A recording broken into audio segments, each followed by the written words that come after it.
बिस्मिल्लाहिर्रहमानिर्रहीम। अस्सलामु अलैकुम वरहमतुल्लाहि वबरकातुहू। आबिद्राजा चैनल की तरफ से आज मैं अपने दोस्तों को बताऊंगा कि रिस्क में इजाफ़ा कैसे होता है।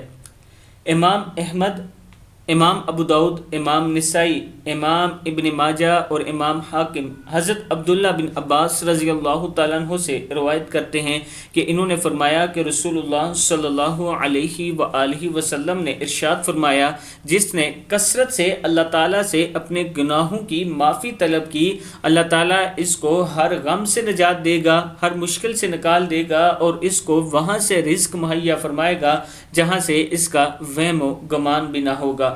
यानी अगर आप रिस्क में इजाफ़ा चाहते हैं, अपने गमों से निजात चाहते हैं, मुश्किल से निकलना चाहते हैं, तो इस्तग़फ़ार करते रहा करें और कसरत से करें। यानी इस कसरत से उठते बैठते चलते फिरते हर टाइम आपके मुंह से एक ही लफ्ज़ निकले, अस्तग़फ़िरुल्लाह अस्तग़फ़िरुल्लाह अस्तग़फ़िरुल्लाह अस्तग़फ़िरुल्लाह। इंशाअल्लाह अल्लाह ताला आपकी तमाम मुश्किलात आसान कर देगा।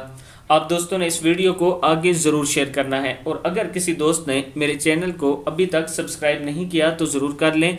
और इसके साथ अगर आप अपने बच्चों को कुरान मजीद तजवीद के साथ पढ़ाना चाहते हैं तो ये मेरा व्हाट्सअप नंबर है, इस पर आप मुझसे रब्ता कर सकते हैं। अस्सलामु अलैकुम वरहमतुल्लाहि वबरकातुहू।